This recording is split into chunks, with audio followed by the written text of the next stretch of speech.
یعنی جدائی کا اتنا ہی شوق ہے تو خلا کے پیپر بنوانے کی کیا ضرورت ہے، اس کو طلاق دے دے، ہاں خود دے، بالکل طلاق دے دے تاکہ اس کے ذمہ وہ مہر تو لازم ہو جائے نا، مہر بھی دے دے اور جو دیا ہے وہ واپس لینا نہ پڑے۔ اور اب یہ جو خلا کے پیپر بنوانا چاہتا ہے بنیادی مقصد اس کا یہی ہے ٹھیک ہے، کہ اسے کچھ دینا نہ پڑے اور یہ جو دیا ہے وہ واپس لے لے۔ باقی جو ہے نا ساس صاحبہ نے بھی کوشش کر لی ہے اور خاوند صاحب بھی ایسے ہی کہہ رہا ہے، تو ہم دعا ہی کر سکتے ہیں اللہ سبحانہ و تعالیٰ ان کے رشتے کو قائم رکھے آمین۔ اور ان میں محبت پیدا کرے۔ باقی جب خود ہی ان کے درمیان ایسا معاملہ ہے تو کیا کہا جا سکتا تو وظیفے کی صورت ہو سکتی ہے اپنے معاملے کو دوبارہ سے ریوائنڈ کرنے کے لیے، دوبارہ سے ویسے ہی مضبوط رشتہ ہو جائے؟ شیخ صاحب بتائیں۔ شیخ صاحب جی، مفتی اجمل بھٹی صاحب، شیخ کوئی وظیفہ ہی ایسا بتا دیں۔ وہ ہمارے ہاں ایک جملہ بولا جاتا ہے، تیرا ہی جینا چاہے تو بہانے ہزار ہیں۔ جب خامد ہی نہیں چاہ رہا اس رشتے کو رکھنا یس یس، تو اب بیوی کے وظیفے کیا کریں گے؟ اس لیے بالکل صحیح کہا ہے۔ تو ایسے متنفر شخص سے اگر بلا وجہ وہ نفرت کر رہا ہے تو اللہ رب العزت نے انسان بہت سارے پیدا کیے ہیں، بے شک، تو یہ جان چھڑا رہا ہے تو وہ بھی چھڑا رہا ہے، اللہ دونوں کو غنی کر دے گا۔ کیا بات ہے، بے ٹھیک شک ہے، سر، اللہ اس کو بیوی دے دے گا، اس کو خامد دے دے گا۔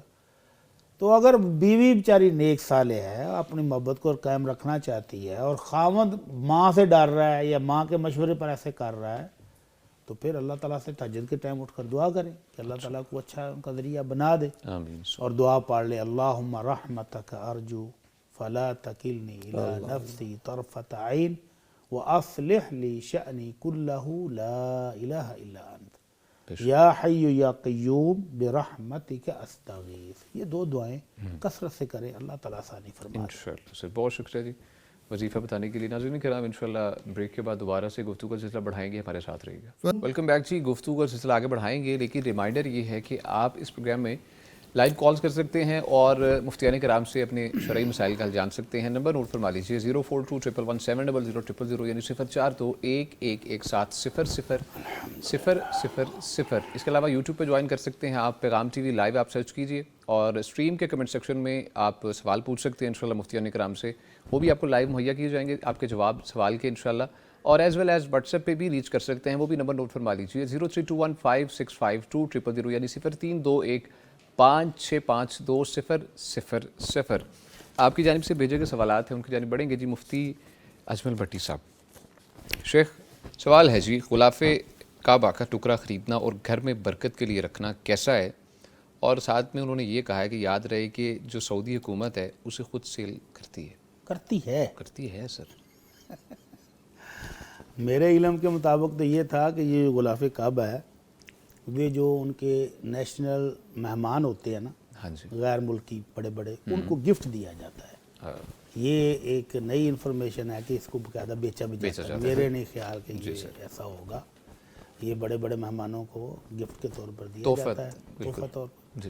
اب یہ ہماری محبت ہے بیت اللہ کے ساتھ، عقیدت ہے کہ اس کو گھر کے اندر خوبصورت فریم میں لگا کے سجا کے رکھ لیتے ہیں، تو رکھ لیں، کوئی بات اور پراؤڈلی بتاتے بھی ہیں کہ یہ خاص ایک چیز پڑی ہمارے گھر میں۔ وہ بڑا دلچسپ واقعہ ہے۔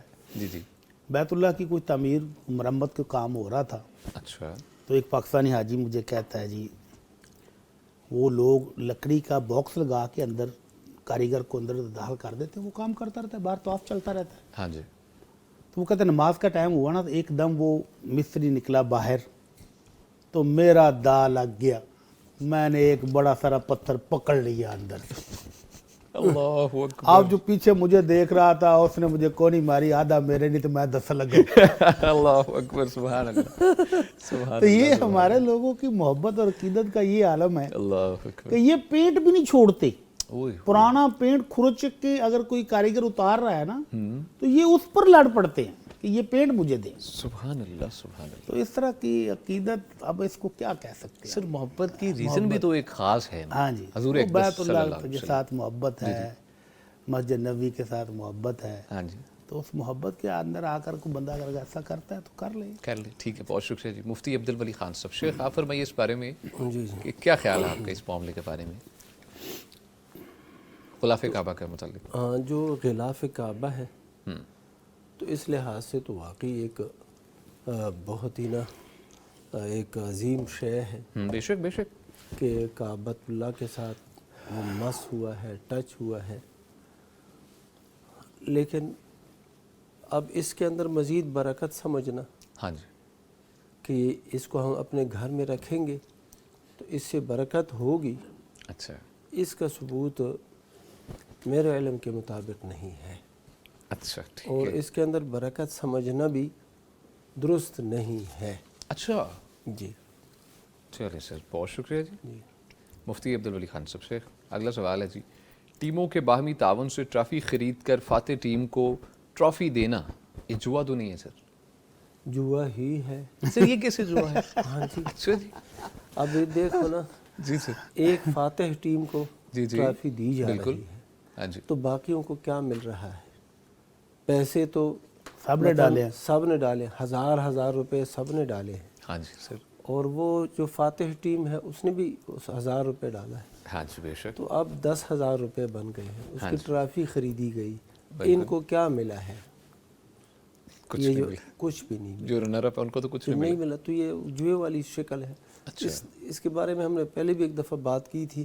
اس کا جو درست طریقہ ہے وہ یہ ہے کہ باہر کا بندہ وہ ٹرافی خریدے یا کوئی بھی چیز انعام کے طور پر وہ رکھے، اور جو بھی فاتح ٹیم ہو اس کو یہ تحفہ دیا جائے گا، یہ ٹرافی دی جائے گی. پھر بالکل ٹھیک ہے. اچھا پیسے ایڈ نہیں کرنے ہاں کسی جی. یا یہ ہے کہ ایک طرف وہ یہ کہے، ایک ٹیم یہ کہے کہ ہم یہ ٹرافی اپنی طرف سے خریدتے ہیں، جو جیتے گا وہ لے لے گا.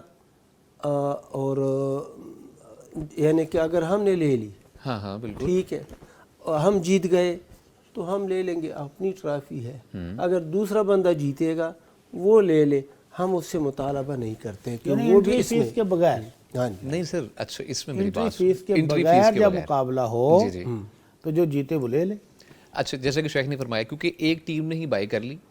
اب اس صورت میں بھی ہوتا یہی ہے کہ فار ایگزامپل ٹیم ہی حصہ لیتی ہے. بیسیکلی میچز ہوتے ہیں گریجولی ہوتے ہیں. پہلے آپ کا کوارٹر فائنل ہے، سیمی فائنل، اس کے بعد گریجولی جو بھی میچز ہوتے ہیں اب سب اکٹھا تو کرتے ہیں. اب وہ کہتے ہیں ایکسپینس آتے ہیں ٹورنامنٹ کروانے کے، بال کے، ساری چیزیں. اگر تو ٹرافی اسی پیسوں سے خریدی گئی ہے ہاں اسی سے ہی خریدی جاتی ہے سر. تو پھر تو جوا ہے نا. اچھا پھر جوا ہے. پھر جوا ہے. اچھا اور اگر وہ ٹرافی مثلا کو سپانسر مل گیا ان کو، ہاں اسپانسر بھی مل جاتے ہیں. کولا کے کچوئی صاحب وی آئی پی مہمان تھا تو اس نے کہا یار ٹرافی کے پیسے میں دوں گا، ٹھیک ہے. پھر جو جیتے وہ لے لے، اس کا حق ہے. اچھا اور وہ خرچ ویسے پیسے ہو سکتے ہیں بالز کے اوپر یا دوسری چیزوں ظاہر ہے کے وہ ایکسپرٹس ہوں گے نا، ایکسپینسز خرچ پہ. کریں. ٹھیک ہے سر. تھینک یو سو مچ. بہت شکریہ جی. کالر ہیں. السلام علیکم. جی وعلیکم السلام. جی نذیر سیال صاحب ہیں جی اکاڑا سے. سر کیسے ہیں آپ جی؟ جی الحمدللہ جی آپ سب ٹھیک ہیں جی. مفتی صاحبان کو آپ کو جی آداب اور سلام جی. وعلیکم السلام. الحمدللہ اللہ کا خاص کرم ہے جی. سوال آپ کا کیا ہے پوچھیے مفتی صاحب سے. جی سوال سر یہ ہے کہ ہمارے محلے میں نا سر سورت ملک کے بارے میں جو ہے کہ کچھ بزرگوں نے نا یہ طریقہ کو از خود بنایا ہے جی. کیا سر بنایا ہوا ہے؟ کہ وہ سر نا عشاء کے بعد تو کچھ لوگ ابھی نماز پڑھ رہے ہیں ہوتے ہیں، کچھ نے پڑھ لی ہوتی ہے تو وہ کہتے ہیں کہ ایک بندہ سورت ملک پڑھے گا اچھا اور باقی بیٹھ کے سنیں گے. اچھا کچھ تو جو آرام سے نماز پڑھنے والے ہیں جیسے ہم کچھ ڈسٹرب بھی ہو جاتے ہیں اس میں کیونکہ وہ اونچی آواز سے سورت ملک پڑھنا شروع کر دیتے ہیں. ٹھیک ہے. تو ہم کہتے ہیں کہ جی حضور نے فرمایا ہے کہ سورت ملک پڑھ کے سویا کرو، تو آپ کہتے ہیں کہ سن کے سویا کرو. اچھا تو ہمارا اختلاف رہتا ہے ان کے بارے میں نا جی. ٹھیک ہے. ٹھیک ہے جی. بہت شکریہ نذیر سیال صاحب آپ نے کال کی اکاڑا سے. مفتی اجمل بٹی صاحب شیخ فرمائیے گا اس بارے میں. سنت نبی صلی اللہ علیہ وسلم کے اندر ہی ہر طرح کی خیر ہے، ہر طرح کی برکت ہے. خیر الحدی حدی محمد صلی اللہ علیہ وسلم. بہترین طریقہ، بہترین سیرت، بہترین عمل کی راہ اللہ کے نبی صلی اللہ علیہ وسلم کی. بے شک. تو نبی کریم صلی اللہ علیہ وسلم سورہ ملک رات کو سوتے وقت پڑھنے کا حکم دیا ہے، تو سوتے وقت پڑھ لیں، اپنی اپنی پڑھیں. اس طرح اجتماعی طور پر پڑھنے کا نہ آپ نے طریقہ بتایا ہے، نہ صحابہ کرام سے ثابت ہے، اور نہ ہی یہ کو ابھی سونے کا ٹائم ان کا ہوا ہے. بے شک. عشاء کی نماز پڑھ کے جائیں گے، ہو سکتا ہے ابھی کھانا کھانا ہو، ابھی گپے شپے مارنی ہو، کب سوئیں گے؟ نارملی تو یہی ہوتا تو اس لیے یہ طریقہ ان کا بزرگوں کا غلط ہے. اور خاص طور پر جب ابھی نماز پڑھنے والے نمازی بھی موجود ہیں تو اونچی آواز سے تلاوت کی جائے، ان کی نماز میں خلل آئے تو یہ بھی درست نہیں ہے. ٹھیک ہے سر. تو اس لیے ان بزرگوں کو اپنے طریقہ کار پر نظر ثانی کرنی چاہیے. ایک بندہ پڑھے اور باقی صرف سنیں تو اس کفایت نہیں کرے گی. اچھا ٹھیک ہے. اگر سونے کے اذکار میں اس کو پڑھ رہے ہیں تو ہر بندے کو اپنی اپنی پڑھنی پڑے گی, خالی سننے سے فائدہ نہیں ہوگا. سب کو ایک کافی نہیں ہوگی. نہیں. ٹھیک ہے سر, بہت شکریہ مفتی عبدالولی خان صاحب. شیخ فرمائیے اس بارے میں. جی ہاں, یہ بعض علاقوں میں بڑا رواج ہے. اچھا جیسے ہی عشاء کی نماز پڑھ لی جاتی ہے جی تو پھر وہاں پر یہ حلقہ بن جاتا ہے اور امام صاحب کی ذمہ داری ہوتی ہے کہ وہ سورہ ملک پڑھے گا. اچھا. اور بعض جگہوں میں امام صاحب کو نکالا جاتا ہے, وہ سورہ ملک نہیں پڑھتا. اللہ. یہ سورہ ملک پڑھتا ہے, وہ نہیں پڑھتا, اس کو نکالو, اس کو رکھو. یہ ایسے مسائل بھی آتے ہیں. حالانکہ اللہ کے نبی صلی اللہ علیہ وسلم نے اس طرح اجتماعی طور پر بیٹھ کے اور پھر مسجد میں سورہ ملک کی تلاوت کرنا یہ ثابت نہیں ہے, صحابہ کرام سے ثابت نہیں ہے. حتیٰ کہ یہ جو فقہا ہے, فقہائے کرام, ائمہ اربعہ اور بعد کے, انہوں نے بھی یہ نہیں کہا. یہ بات کے ادوار میں جیسے ہی جدت آتی ہے, کوئی نئی چیز بھی لوگ دین میں شامل کر دیتے ہیں, ایسے ہی تو وہ اپنے گھر میں پڑھے گا, گھر کے اندر برکت ہوگی اور وہ بچے بیوی وغیرہ ان لوگوں کو بھی فائدہ پہنچے گا. یہاں پر وہ آ کے دوسروں کی نمازوں کو بھی وہ یعنی کہ کر لیتے ہیں, خراب کرنے کی کوشش کرتے ہیں. اور کیا ہے, ہم سورہ ملک پڑھتے ہیں, اور اگر کوئی بندہ کہے تو وہ کہتے ہیں دیکھو قرآن پڑھنے سے روک رہے ہیں. قرآن پڑھنے سے کون روک سکتا ہے؟ قرآن تو اللہ کی عظیم کتاب ہے. لیکن یہ جو طریقہ ہے یہ طریقہ ثابت نہیں ہے اللہ کے نبی صلی اللہ علیہ وسلم سے. ٹھیک ہے سر, بہت شکریہ مفتی صاحب. مفتی عبدالولی خان صاحب. شیخ سوال ہے جی, امام نے اذان دی, مسجد کوئی نہ آیا, امام نے وقت پہ تکبیر کہہ کر نماز شروع کر دی, پیچھے سے کوئی آ جائے تو کیا کرے؟ اللہ اکبر. اذان دی, محلہ ہے, کوئی بھی نہیں آیا تو یہ بھی پھر تکبیر بھی دے دی سر, تکبیر بھی دے دی پھر. اللہ تکبیر بھی یعنی کہ کوئی نہیں اب امام صاحب نے نماز شروع کر دی, اس کی تو ذمہ داری تھی, تو اس نے نماز شروع کر دی. اب بعد میں ایک بندہ آیا تو طریقہ جو ہے وہ یہ ہے کہ وہ جیسے ہی وہ بندہ آئے گا بعد میں شامل ہونے والا, وہ امام صاحب کو اپنے آنے کی اطلاع دے دے, یعنی کرے, امام صاحب کے کندھے پہ ہاتھ رکھے کہ میں آ گیا ہوں. اور اس کے بائیں طرف اگر ایک ہی بندہ آ گیا نا تو امام صاحب کی بائیں طرف دائیں طرف کھڑا ہو جائے, دائیں طرف کھڑا ہو جائے, امام اس کی بائیں طرف ہو اور یہ دائیں طرف کھڑا ہو جائے. امام صاحب جتنی نماز اس نے پڑھی ہے, 1 رکعت 2 رکعتیں اس نے پڑھ لی ہے, باقی 2 رکعتیں رہتی ہے, ظہر کی نماز ہے, تو اب کیا ہوگا, 2 رکعتیں پڑھا لے گا, وہ سلام پھیر لے گا اور یہ کھڑا ہو کے باقی 2 رکعتیں ادا کر لے گا. ٹھیک ہے, یہی طریقہ ہے. ٹھیک ہے سر, بہت شکریہ. لیکن یہ جو نا حیرانگی کی بات ہے, بہت زیادہ, اور یہ ایسا ہی ہوتا ہے. ہوتا ہے سر, ہوتا ہے, ایسا ہی ہوتا ہے. یہ مقتدی حضرات بعض جگہوں میں ہوتے ہی نہیں. اللہ ایسا وقت نہ ہی لے کسی مسجد میں. انا للہ و نمازیوں کے ساتھ ہی مسجد کی رونق ہے. مفتی اجمل بھٹی صاحب, شیخ فرمائیے اس بارے میں آپ بھی اس معاملے میں. اس بارے میں آپ افسوس کے سوا اور کیا کہہ سکتے ہیں بھائی. اللہ اکبر. ایک دفعہ ہمارے ساتھ بھی ایسا ہوا تھا, ہم ایک علاقے میں مہمان گئے ہوئے تھے, تو ہمارے ساتھ فجر کی نماز میں ایسا ہوا. ہم ابا جی کے ساتھ تھے, والد صغیر امی اور ہمارے بھائی, ہم 3 افراد تھے. اچھا. ہم جب مسجد میں پہنچے تو امام صاحب اکیلے بیچارے اذان پڑھ کے بعد میں منتظر تھے کہ کوئی بندہ آئے تو جماعت کرائیں. اللہ اکبر. تو ہم مہمانوں کے علاوہ پوری بستی سے ایک بندہ بعد میں آیا. تو یہ المیہ ہے, مسجدیں خالی ہیں, اور اگر باہر کوئی بندر کا ناچ دکھانے والا آ جائے تو وہاں پاؤں رکھنے کی جگہ نہیں ہوتی ہے. بے شک, بے شک سر, صحیح. تو اللہ تعالیٰ مسلمانوں کو ہدایت دے اور نمازوں کا اہتمام کرنے کی توفیق عطا فرمائے. آمین. بہت شکریہ مفتی صاحب. ڈاکٹر صاحب فرمائیے گا, پوچھا یہ گیا ہے کہ باجرے کی فصل ہوئی ہے, اس کا عشر مدرسے کو دینا ہے, تو گندم کی صورت میں دوں یا پیسے کی شکل میں؟ یہ کیا بات ہوئی ہے سر, باجرے کی فصل ہوئی ہے تو باجرہ ہی دے. اچھا, وہ گندم ہی پوچھ رہے ہیں سر, مطلب باجرہ ہی دے دیں. جی سر, ٹھیک ہے, اوکے. اور اگر باجرہ مدرسے والوں کی ضرورت نہیں ہے تو اتنی مقدار کے پیسے دے دیں. اگر ضرورت نہیں ہے, اگر ان کو دوسرے ضرورت آپشن پہ ہے. ہاں جی. اور اگر مدرسے والے کہیں کہ بھائی ہمیں باجرے کی نسبت گندم چاہیے, گندم دے دیں, اچھا, تو جتنا باجرہ بنتا تو اتنے من گندم دے دیں. اچھا, ٹھیک ہے, یعنی اس کی قیمت, ہاں اس کی قیمت دیں. ٹھیک ہے سر, بہت شکریہ جی. مفتی عبدالولی خان صاحب. مفتی صاحب, سوال ہے جی، ایسی حدیث ہے کہ اگر عورت بالغ ہونے کے بعد پردہ نہیں کرتی تو اس کی کوئی عبادت بھی قبول نہیں ہوتی؟ اللہ اکبر.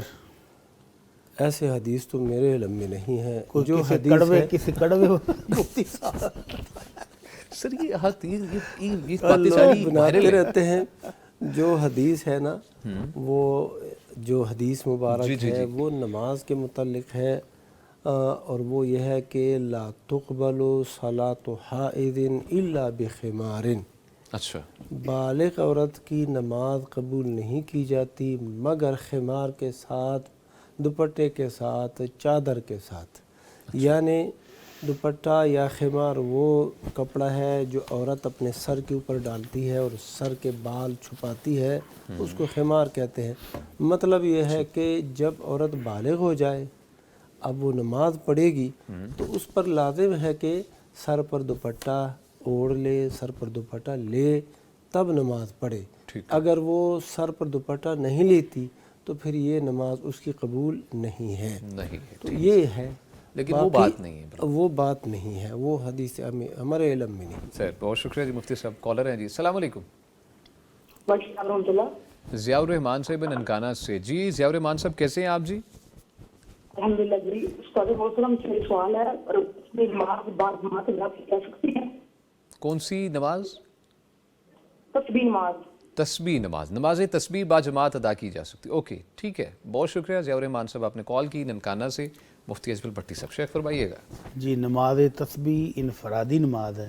اچھا، اللہ کے نبی صلی اللہ علیہ وسلم سے اس کی جماعت کرانا ثابت نہیں ہے، صحابہ کرام سے بھی ثابت نہیں ہے. عموماً ہمارے ہاں رمضان میں خواتین اس کا بڑا اہتمام کرتی ہیں. ہاں جی.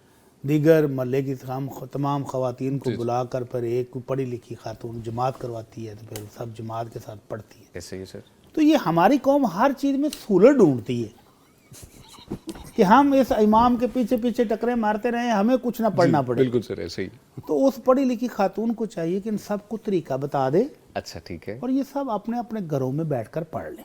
اچھا ٹھیک ہے. چلے اگر کسی موقع پر اس گھر میں بھی پڑھنے کا موقع مل جائے تو پڑھ لیں، لیکن اپنی اپنی پڑھیں. اپنی اپنی تو پڑھنی. ان کو طریقہ بتا دیں، سکھا دیں، اچھی طرح تعلیم دے دیں، اور اس کے بعد ہر خاتون کو اپنی اپنی ہی پڑھنی چاہیے، کیونکہ جماعت اللہ کے نبی صلی اللہ علیہ وسلم سے ثابت نہیں ہے. صلی اللہ علیہ وسلم سے. ٹھیک ہے سر، بہت شکریہ جی. مفتی عبدالولی خان صاحب. مفتی صاحب سوالات کی جن پڑھتے ہیں جو واٹس ایپ پہ میں مبذول ہوئے ہیں. پوچھا یہ گیا ہے کہ ایک شخص معمول کے اذکار جمعے کے دن بھی کرتا رہے، درود کی کثرت نہ کرے، تو گناہ گار تو نہیں ہوگا کیا؟ بالکل گناہ گار نہیں ہوگا. اور یہ جو خیال رکھنا کہ اس نے درود شریف نہیں پڑھا تو اب یہ گناہ گار ہو گیا ہے، یہ خیال رکھنا صحیح نہیں ہے. درود شریف پڑھنا بہت بڑی سعادت ہے. بے شک. اور ایک دفعہ درود شریف پڑھنے سے اللہ سبحانہ و تعالیٰ 10 رحمتیں نازل فرماتا ہے اس بندے پر، اور اس کے 10 گناہ معاف فرما دیتا ہے، 10 درجات بلند کر دیتا ہے. لیکن اگر کوئی نہ پڑھے تو وہ گناہ گار نہیں ہے.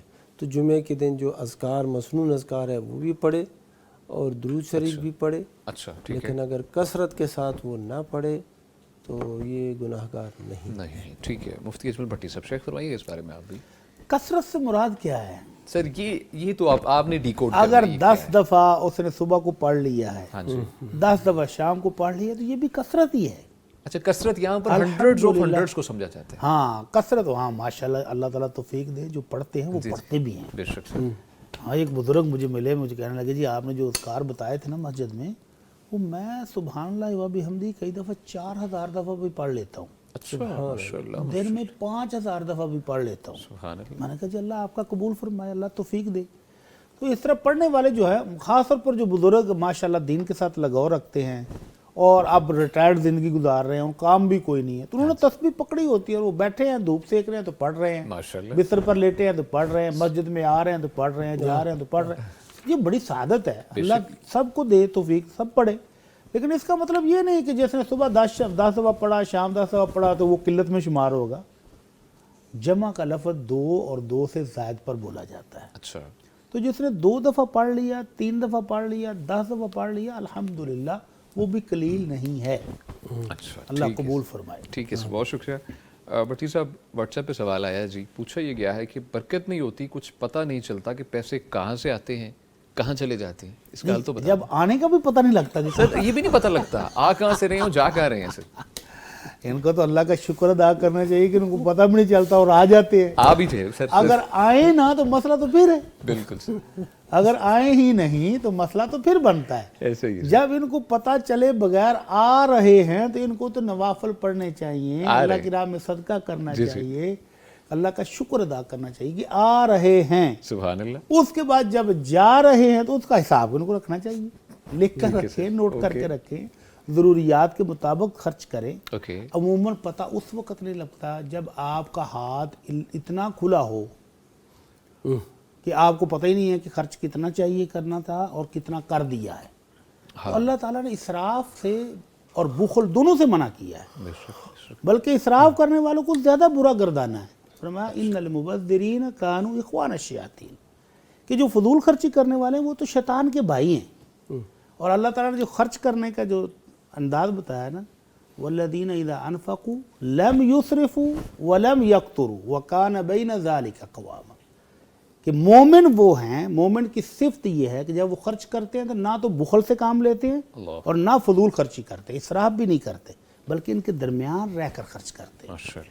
اور ایک دوسری جگہ پر اللہ رب العزت نے باقاعدہ ایک اور بھی حکم دیا ہے, وَلَا تَبْسُطْ يَدَهَا كُلَّ الْبَسْطِ, کہ اپنے ہاتھ کو اتنا کھلا نہ کر دو فَتَقْعُدَ مَلُومًا مَحْسُورًا, کہ بعد میں تم اپنے آپ پر ملامت کرتے رہو, اوئے میرے پیسے کدھر گئے, پتہ ہی نہیں چلیا, ختم ہو گئے. تو ایسے بھی نہیں کرنا چاہیے. خرچ کرتے وقت آپ اندازہ لگائیں کہ آپ کو ضرورت کتنی ہے, کہاں خرچ کرنا ہے. ہاں, تو یا تو کنجوس اتنے ہو جاؤ کہ آنا بھی کسی کو نہیں دینا, اور یا اتنا خرچ کر دو کہ سب کوئی دے کر گارا ہو تو پتہ چلے کہ گھر میں آٹا بھی نہیں ہے. تو یہ دونوں صورتیں غلط ہیں. بہترین چیز میانہ روی ہے, اعتدال ہے.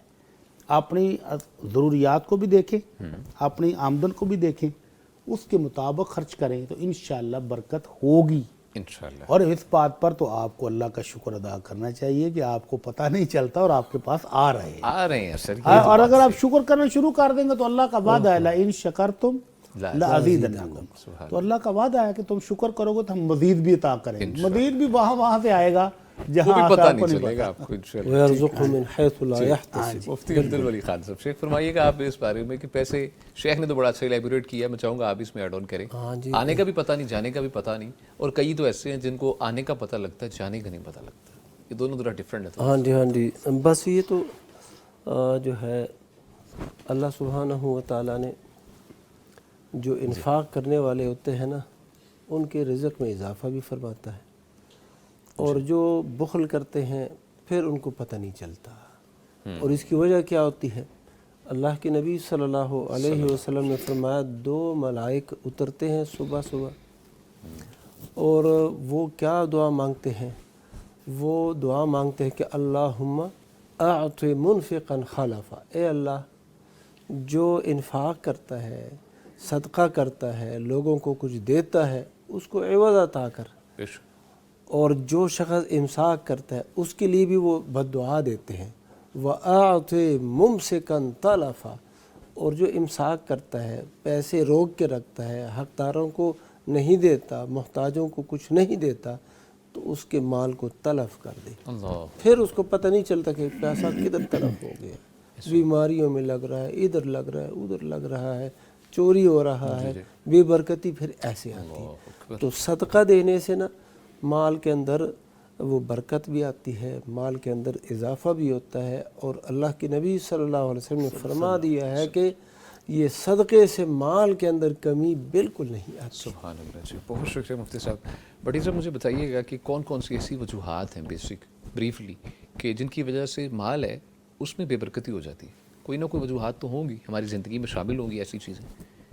مال میں بے برکتی کو شیخ نے بتایا ابھی, بخل اور کنجوسی. اچھا, یہ تو مین ہے. حلال حرام اور دوسری قطع رحمی.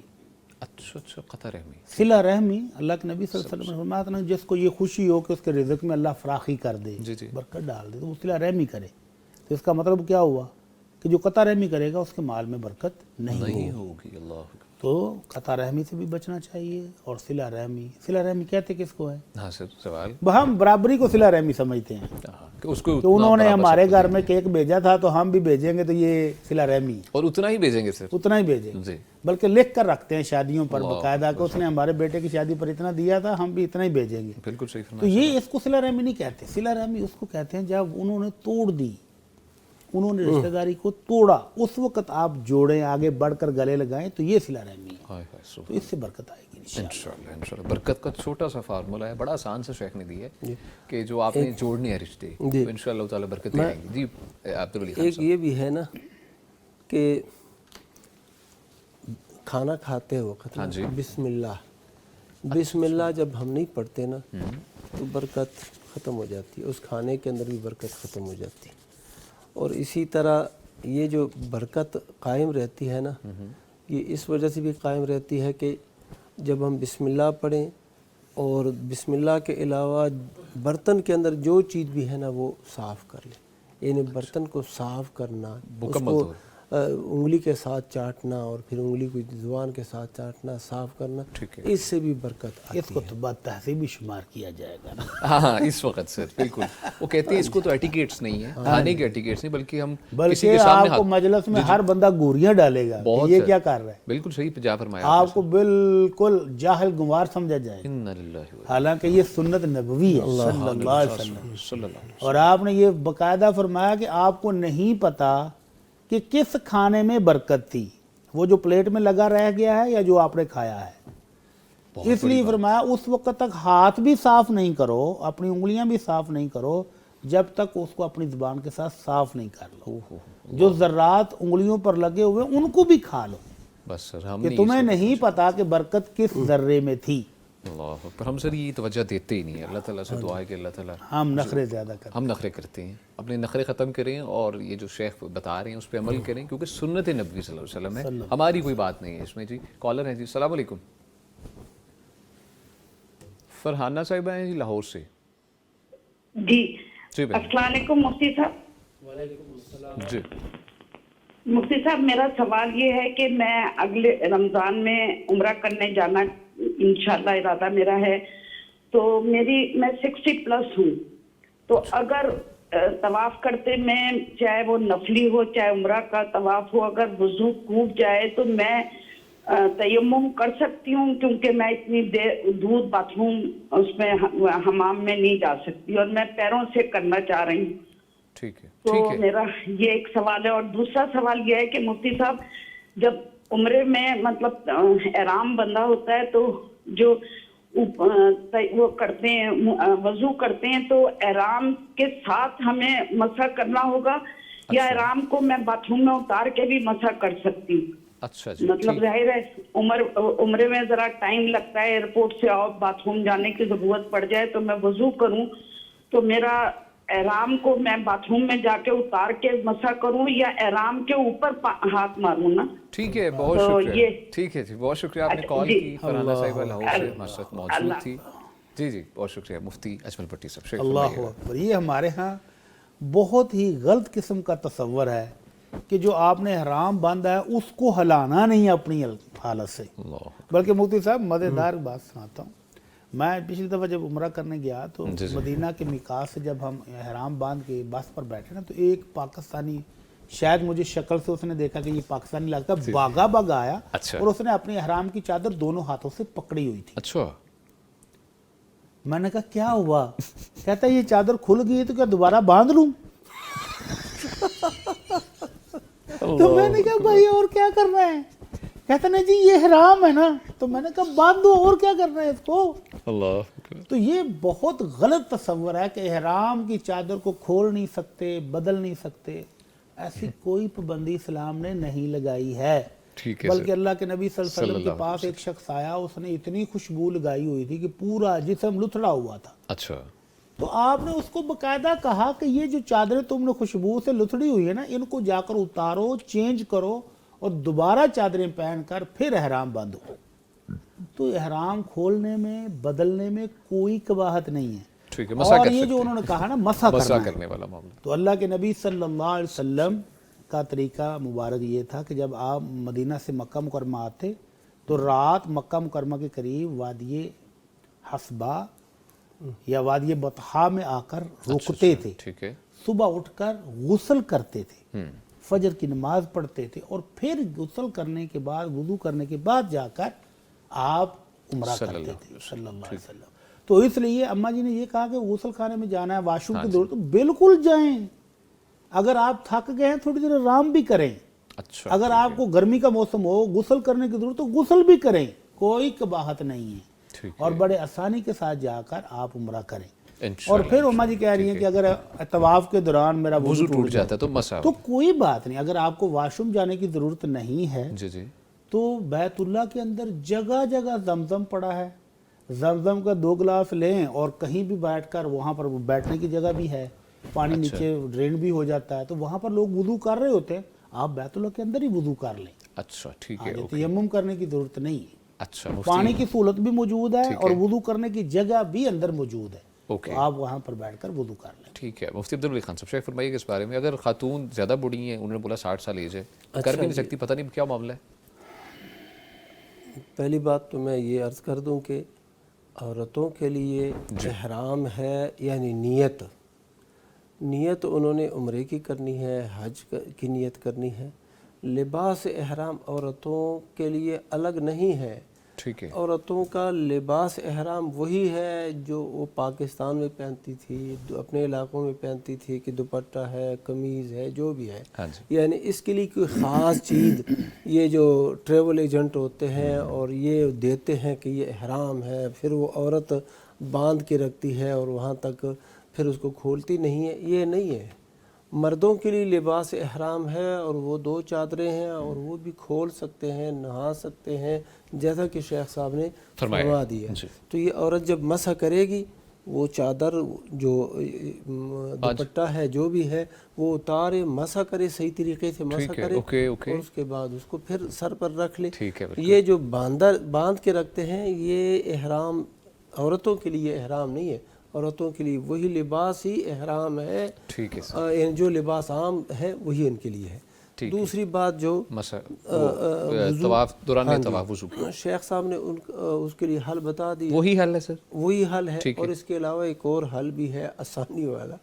شیخ صاحب وہ آسانی ہمیں بتایا جاتا ہے کہ آسانی، اچھا مفتی صاحب آسانی وہ یہ ہے، ٹھیک ہے، شیخ ابن عثیمین رحمہ اللہ، شیخ الاسلام ابن تیمیہ رحمہ اللہ اور بہت سی دیگر علماء وہ یہ کہتے ہیں کہ طواف کے لیے نا وضو شرط نہیں ہے، یعنی وضو کرے اور وہ طواف اگر دوران طواف وضو ٹوٹ جائے نا تو وہ طواف مکمل کرے، طواف مکمل کرنے کے بعد 2 رکعتیں تو پڑھنی ہے نا، تو اس کے لیے وہ وضو کرے، پھر جو ہے نا اس کے بعد سعی کرے۔ اچھا مفتی صاحب مجھے بتائیے گا میقات سے نیت کا جو معاملہ ہے، احرام اگر اترتا ہے ایسا جیسا کہ بتایا ہے تو وہ معاملہ اس میں ایڈ آن ہے کہ نہیں، میقات سے جا کے نیت کرنی ہے دوبارہ سے؟ نہیں، یہ ایسا مسئلہ تو نہیں ہے، کوئی نہیں، دوبارہ واپس جام کون آئے گا میقات پر؟ یہ نہیں ہے کہ سمندر میں آتا، سمندر میں کیسے جائے گا؟ لباس اتر گیا تو اب دوبارہ جائے گا۔ اوکے سر، ٹھیک ہے، تھینک یو سو مچ مفتی کرام۔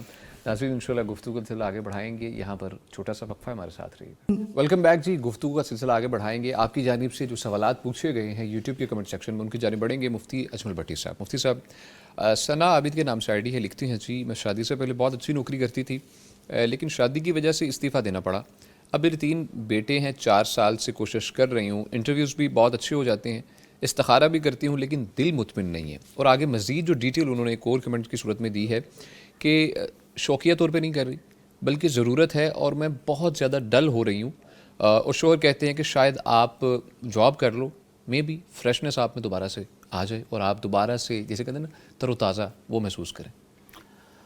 ایک عورت کی بنیادی ذمہ داری اللہ رب العزت نے، اللہ کے رسول صلی اللہ علیہ وسلم نے، اس کے گھر، اس کے بچے، اس کا خامد، یہ اس کی بیسک ڈیوٹی ہے۔ اللہ کے نبی صلی اللہ علیہ وسلم فرماتے ہیں وَالْمَرْأَةُ رَاعِيَةٌ عَلَى بَيْتِ بَالِهَا وَوَلَدِهَا، جی جی، کہ عورت کی بنیادی ذمہ داری اس کے خامد کا گھر اور اس کے بچے ہیں۔ اس نے اپنے خامد کے گھر کی دیکھ بھال کرنی ہے، جو وہ کما کے لاتا ہے اس کی دیکھ بھال کرنی ہے، اور بچوں کی تربیت کرنی ہے۔ جی،